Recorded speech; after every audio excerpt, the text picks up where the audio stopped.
In 2020, during the peak of a global crisis, one private company helped decide which corporations lived and which died. In one stroke, it managed trillions, more than the GDP of most countries, yet most people don't even know its name. This isn't fiction, it happened, and in just one piece of a system designed not to serve you, but to control you. Permit me to issue and control the money of a nation, and I care not who makes its laws. Money. It decides everything. Your job, your home, your future. You trade your time for it, you worry about it, you chase it. But have you ever asked, who actually creates money? Who decides how much of it exists? Who really controls the global money supply? Most people believe it's their government, but they're wrong.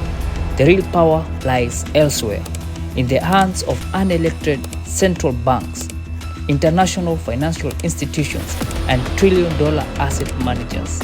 These entities work behind closed doors. They don't need your vote, and yet they shape the economy you live in, the debt you carry, and the freedom you think you have. In the next 10 minutes, we are pulling back the curtain. You're about to see how money became the ultimate tool of control and who's holding the strings.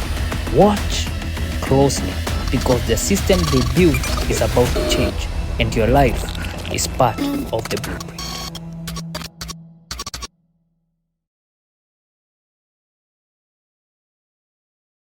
Money wasn't always paper or numbers on a screen. For centuries, gold and silver coins, tangible and limited, formed the basis of trade.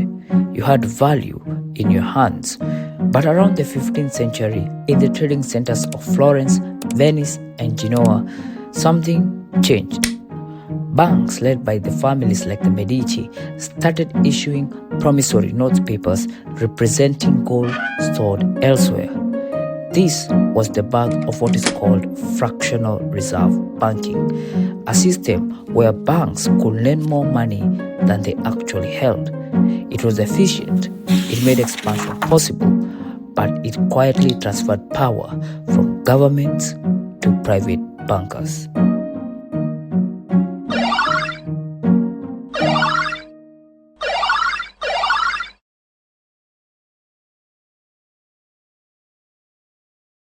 Fast forward to 1694, when England created the Bank of England, the world's first official central bank.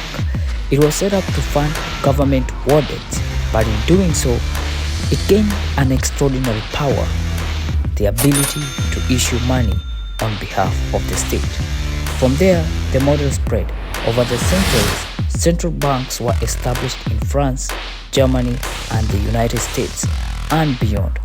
These institutions were presented as independent, but here is the truth. Most are privately owned or semi-private with opaque ownership structures and limited public oversight. The US Federal Reserve, for instance, is not a government agency. It's a privately owned central bank created by the Federal Reserve Act of 1913, and it prints the US dollar, the world's first reserve currency.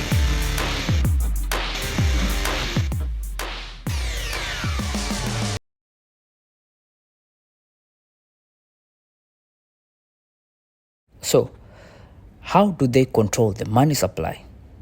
It's not just by printing physical cash. In fact, most money is created digitally through commercial bank lending under rules set by central banks. When a bank gives you a loan, for instance, for a house, that money is created out of thin air. Central banks regulate this process by setting interest rates, controlling reserve requirements, and buying or selling government bonds in what's called an open market operations. In times of crisis, they go even further. Through quantitative easing, they inject trillions into the financial system by buying assets from commercial banks, boosting liquidity but inflating asset prices and widening inequality. These decisions made by unelected committees directly affect your mortgage, your job prospects, your cost of living, yet most people have no say and no understanding of how it all works.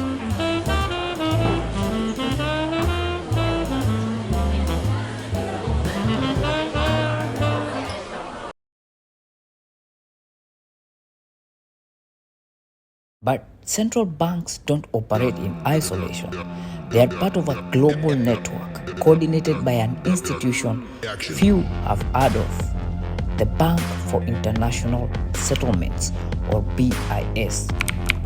Based in Basel, Switzerland, and founded in 1930, the BIS acts as the central bank for central banks. It holds monthly closed-door meetings for world's top monetary authorities. There are no journalists, no public minutes, and no accountability. Then there's the International Monetary Fund, IMF, and World Bank. These institutions don't print money, but they decide the terms for access to it, especially for developing countries. Through structural adjustment programs, they demand reforms, cut public spending, open markets, privatize state assets. In short, surrender economic sovereignty in exchange for liquidity. While framed as aid, the outcome often resembles debt dependency.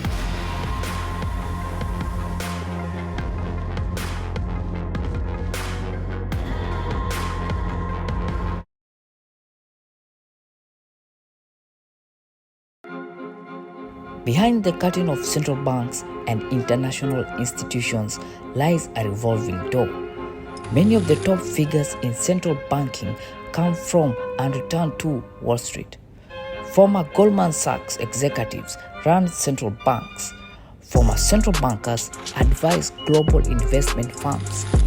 Consider BlackRock, the world's largest asset manager, overseeing over $10 trillion.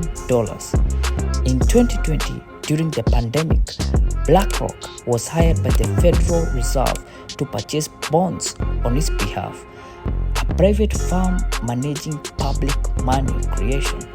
Think about that. A company with no democratic mandate, directing capital flows that shape markets, bail out industries, and determine the winners and losers of the global economy.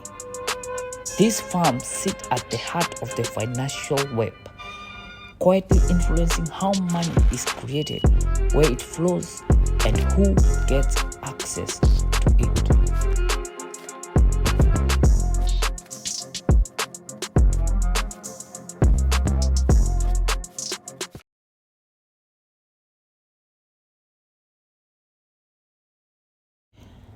As the physical cash era fades, a new system is emerging: central bank digital currencies, or CBDC. Unlike decentralized cryptocurrencies like Bitcoin, CBDCs are fully controlled by central banks. Every transaction is tracked, every wallet is identifiable. In theory, they could enhance security and speed, but in practice, they offer unprecedented financial surveillance and behavioral control. Governments could program money to expire after a certain date, to be spent only on approved goods, or even to be frozen or resent. This, my friend, isn't science fiction. China's digital yuan is already live. The European Central Bank and US Federal Reserve are developing their own prototypes. In the name of convenience, we are entering a system where money is no longer just a tool, it's a level of power.